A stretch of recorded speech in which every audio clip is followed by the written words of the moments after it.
Ձմեռները կտրող սառը, ամառներն էլ կարճ են Հայաստանի հյուսիսում։ Հանրապետության ամենացուրտ բնակավայրը Պաղակն է, որտեղ մինչև -46 ջերմաստիճանը կարող է իջնել, հենց Ամասիայի շրջանում է։ Բայց տարածքի հետ էներգետիկ կապը երբ կա, զգացողությունները ջերմացնող են միայն։ Ամասյան ամենատակ եւ ամենագեղեցիկ վայրն է։ Ջեմա Հարությունյանն Ամասիայում է ծնվել, մանկապարտեզ դպրոց հաճախել, ուսանողական տարիներն են Երևանում անցել, մայրաքաղաքում կյանքը շարունակելու հնարավորություն էլ կար, բայց ծննդավայր հասցեն հաղթեց, ետ կանչեց ու վերջնական։ Կայտակղությանը չենք ենթարկվել, եւ ցանկություն չի եղել տեղափոխվել այնտեղ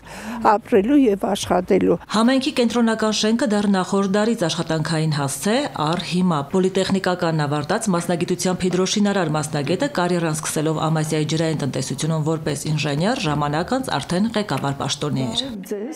Այս աշխատասենյակում ես երկար ժամանակ աշխատել եմ 80-ական թվականներին, եղել եմ գործկոմի նախագահի տեղակալ եւ այսօր այս կաբինետից այնտեղ ընդամենը մեկ միջանցք է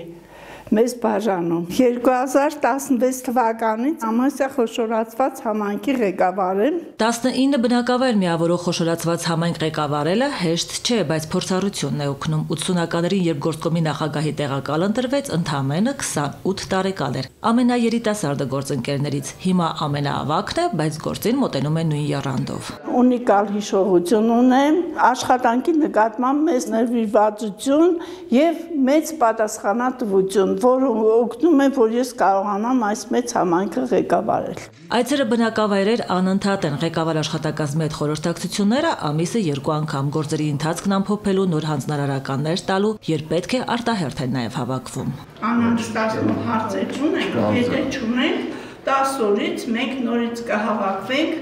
Գործում խստապահանջ կին ղեկավարը տանն արդեն հոգատար տատիկ է, կին մայր սկեսուր։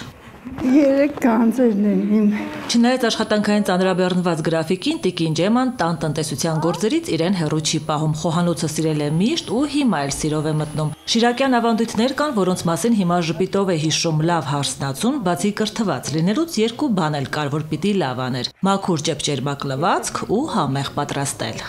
Կեսուրը ապրել է 90 տարի, մինչև վերջ միայն իմ թխած տորտը պետք է ուտեր։ Տանեցիներին համեղ կերակրելու պատրաստակամությունը միշտ իր հետ է, անփոփոխ, խոհանոցահարսի հետ կիսում են հավասար, հաշտ ու բալանսավորված։ Քանի որ Սեդան նաև ուսանող է, փորձում է հիմա ավելի օգնել, որ դասերի համար շատ ժամանակ ունենա։ 6:30 արթնանում եմ, ընդմիջման եւ ժամը 6-ի համար էլ ես պատրաստում եմ, որտեղ կարող է այնպես լինել, ես աշխատանքից շատ ուշ վերադառնամ։ Բնամթերքներն էլ, որ օգտագործում են, հիմնականում տնական են, իրենց աճեցրածը, հավաքածը, մսեղենը ընտանեկան ֆերմայից է, արիշտան իրենց արտիցորենից, դե իսկ կանաչեղենը ալպիական դաշտերից են միշտ հավաքում։ Եվ հիմա շանսը կապագեմ ձեր համար։ Աշխատավայրում միայն աշխատանքային մտքերով, բայց ահա տանը միայն տնային գործերով չի ստացվում։ Քանի որ համայնքը մեծ է, նամակ դիմումներն էլ քաղաքացիներից շատ նաև տանն է գործնական հարցերով զբաղվում։ Գյուղ համայնք ղեկավարելը թե տղամարդու գործ է, դեռ տասնամյակներ առաջ է իրենց տարածաշրջանում որպես կարծրատիպ կոտրել